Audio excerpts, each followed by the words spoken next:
Hey everybody, welcome back to chemistry. And so what I want to do is I'm going to continue through chapter 11, and what I would like to do is finish up talking about how do we figure out the number and kinds of hybrid orbitals that can form on central atoms when they're binding to peripheral atoms.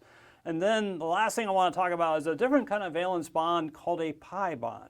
So going back to the first question, I want to do sort of a practice problem where not only do we have to figure out the hybridizations of particular atoms, but also I want to figure out what their molecular geometry of the atoms are. So it's kind of a combined question. It's something you might see on a test in the future or the final. So what I want to do is I want to look at this molecule here that I have on the left. And this molecule is actually a specific amino acid called asparagine. And so what I've done is I've circled 4 atoms. And so for each atom, what I want to do is I want to figure out the number of electron groups that the central atom, which is the circle atom, has. Once I figure that out, I want to figure out the number and the kind of hybrid orbitals that form on that central atom such that it can bind to its other atoms that are attached to it. Then I want to figure out what the code of that central atom could be, and then finally I want to figure out what the molecular geometry around the central atom is. Okay, so let's look at atom number 1. So the first question I want to address is how many electron groups are found on atom 1, which is that nitrogen there. And so I'm hoping you can sort of look at that structure and know that there are actually 4 electron groups that are around the nitrogen atom. So let's see where they are. So there's a bond from the nitrogen going to the carbon, that's 1. A bond going to the hydrogen, that's the second. Another bond going to this hydrogen, which is the third. But this lone pair counts as another electron group. Again, remembering that electron groups is just either single or multiple bonds added to lone pairs. And so we have 4 electron groups here. Now, once you know the number of electron groups that an atom has, you can figure out the number of hybridized orbitals it will need, and you'll also be able to figure out the kinds of hybrid orbitals that they will be. So that's actually not so difficult. So if nitrogen has 4 electron groups, it's going to need 4 hybrid orbitals such that those 4 orbitals will be bonded to atoms and one will carry a lone pair. So we now know that there's going to be 4 hybrid orbitals that are needed. So you have to figure out the kind of hybrid orbitals they are, and that's not so hard to figure out either. So let me tell you how I think about this. So like with nitrogen, let's just think about the orbitals it has in terms of its highest energy level. So with nitrogen there are 7 electrons, there's 2 electrons in the 1s orbital, and then there are 2 electrons in the 2s orbital and 3 electrons in the 2p orbital. Well, let's just look at the s and p orbitals in the second energy level. So we know that in nitrogen, just an atom by itself, again, looking at the second energy level, there's 1 s orbital and there are 3 p orbitals. Now, we've already figured out that this nitrogen must have 4 hybrid orbitals. So we need to create 4 hybrid orbitals from the atomic orbitals that nitrogen has. And so if you look at the second energy level, what you can see is that nitrogen does have an s orbital and it has 3 p orbitals. And so that's a total of 4 orbitals there. So we can combine the s and these 3 p's together to form the 4 hybrid orbitals. And since we're combining 1 s orbital and 3 p orbitals, we'll call these orbitals sp3. So after hybridization, it looks like this. So nitrogen will now have 4 orbitals of equal energy in the second energy level, and these are all called sp3.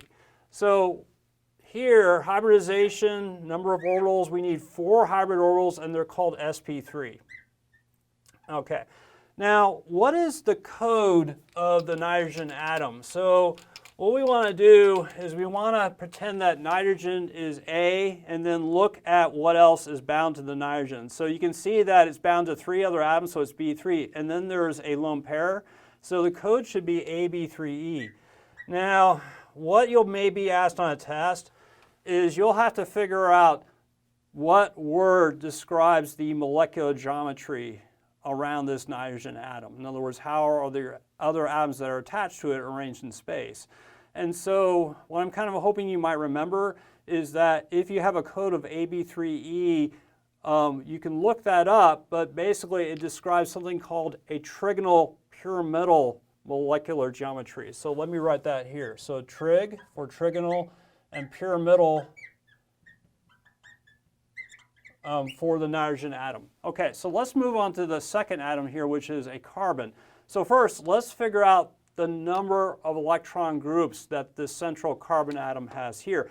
And you can see that, well, it looks like the carbon has single bonds going to different atoms. There are 4 of the single bonds, and so it doesn't have any lone pairs either. So it looks like there are just 4 electron groups here for this carbon atom. So what that tells you is the number of hybrid orbitals that this carbon needs and the kind of orbitals it will be. So electron groups are 4. We need 4 hybrid orbitals. And so you get 4 hybrid orbitals by mixing 1s and 3p orbitals. And so, because you're combining an s and 3 p's, they're called sp3. And so the code here, if you look carefully, it's a carbon that's singly bonded to 4 other atoms. There's no lone pair, so this is AB4. And so what I'm kind of hoping you remember is that when you have an atom that is AB4, the molecular geometry around the atom is going to be called tetrahedral. And so remind yourself also that the angles between the bonds in the tetrahedral structure will be 109.5 degrees. Okay, let's look at this third atom here, this carbon that's double bonded to an oxygen. So let's figure out how many electron groups that this carbon has. And so you can see a single bond here to this oxygen here counts as 1 electron group. This single bond to this other carbon counts as another.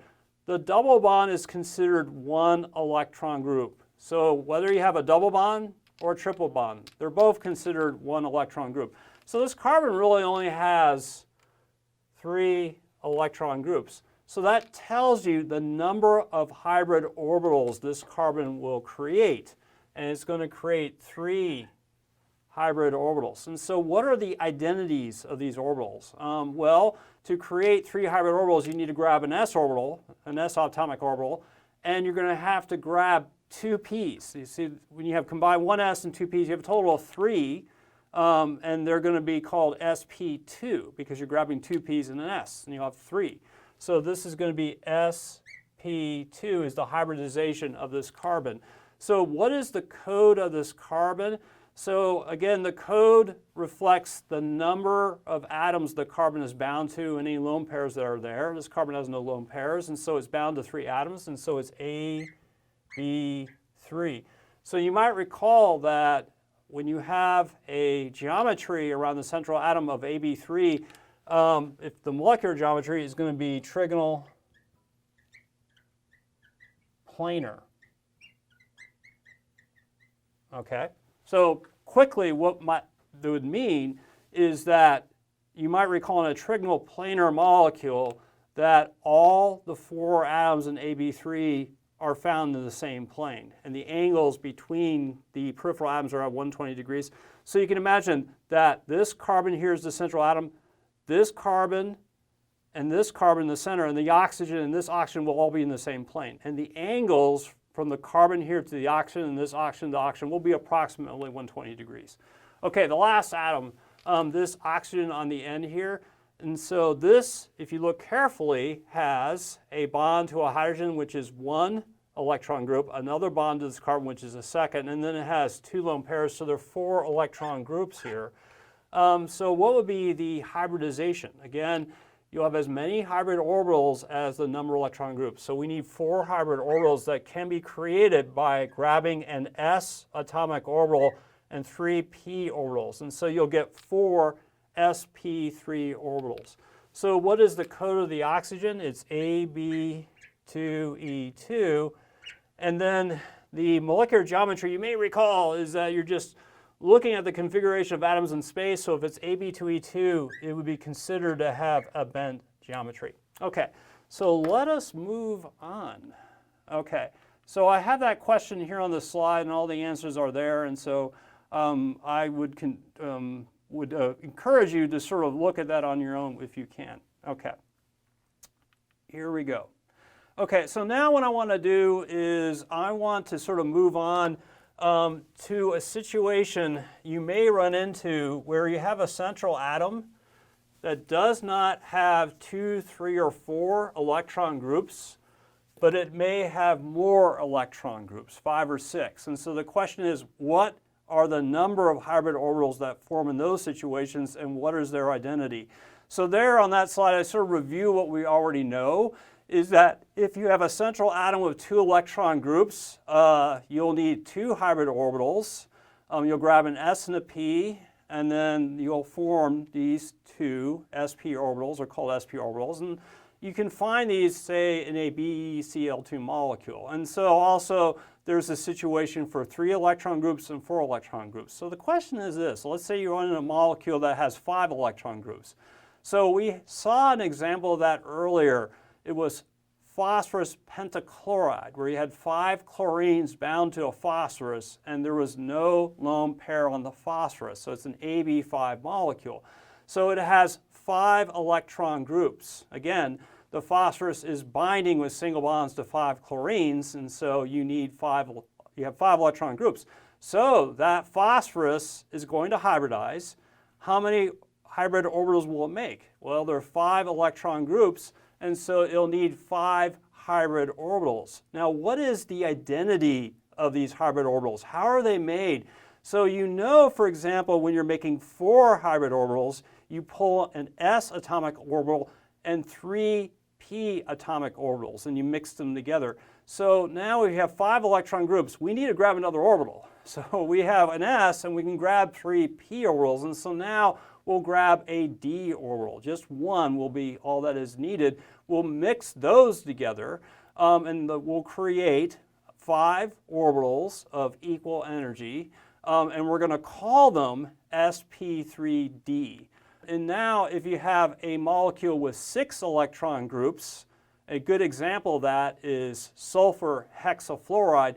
Now, because sulfur has 6 bonds to fluorines with no lone pair, it has 6 electron groups, so it's going to need 6 hybrid orbitals. And so what it'll do is it'll take an s and 3 p atomic orbitals and 2 d atomic orbitals and mix them all together and create those 6 hybrid orbitals. They're all the same energy, they're all identical, and they're called sp3d2 orbitals.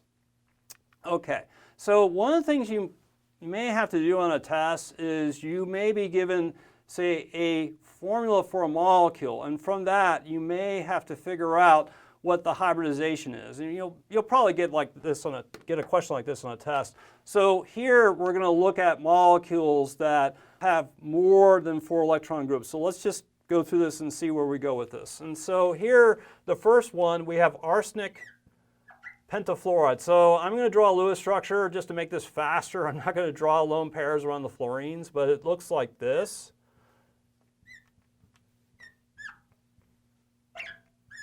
So this is arsenic pentafluoride. Again, I'm being lazy. I'm not drawing lone pairs around the fluorines. And this arsenic does not have an extra lone pair. So my hope is you can just sort of look at this Lewis structure and you know immediately what are the identity of the hybrid orbitals that bind arsenic to the 5 fluorines. So you can see that there are 5 electron groups around arsenic. And so if that is the case, arsenic will need 5 hybrid orbitals of the same energy. And so what it's going to do is it's going to grab a s orbital and 3 p orbitals and a d orbitals. And so those 5 orbitals mixed together will give you sp3d. So the hybridization of arsenic here is sp3d. Okay, let's move on. So the next one is sulfur hexafluoride. So we have sulfur here bound to 6 fluorines.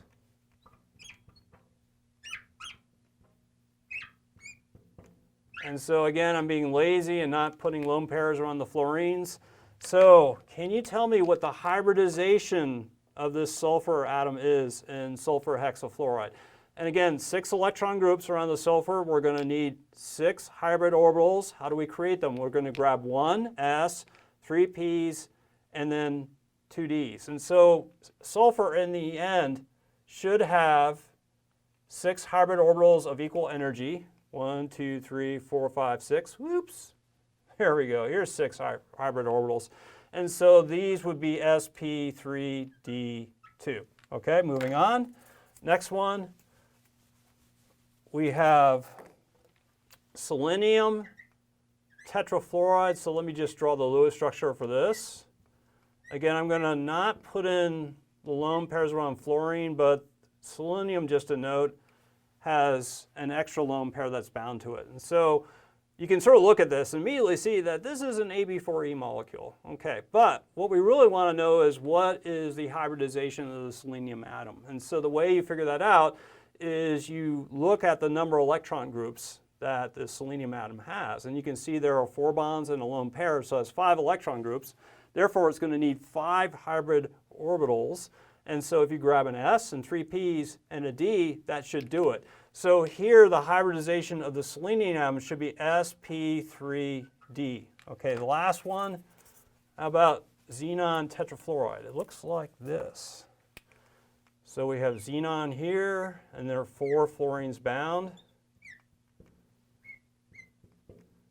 And then xenon has 2 lone pairs. So I'm kind of hoping you can just sort of look at this and see that there is 6 electron groups around the xenon.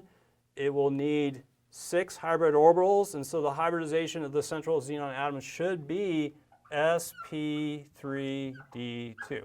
Okay, so let's move on. Okay.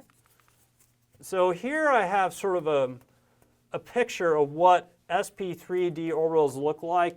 And you can see they don't look too much different than some of the other hybrid orbitals we've been looking at. So we did look at some pictures of sp3 orbitals, and sp3d orbitals look pretty much the same. They have large lobes that go out to bond the peripheral atoms, and then the small lobe is opposite the nucleus from the large lobe. And so you can sort of see in that picture in phosphorus pentachloride how those 5 sp3d hybrid orbitals are arranged. So nothing really unusual here. And then here is a situation where you have a molecule that has sp3d2 hybrid orbitals. And so that molecule would be sulfur hexafluoride. And so it's kind of the same thing. These sp3d2 orbitals look very much the same. Well, they're not exactly the same, but they're very similar to sp3d orbitals or sp3 orbitals. So they have large lobes that go out to the peripheral atoms and small lobes on the opposite side of the large lobe from the nucleus. So those are sp3d2 orbitals. Okay, so moving on from here,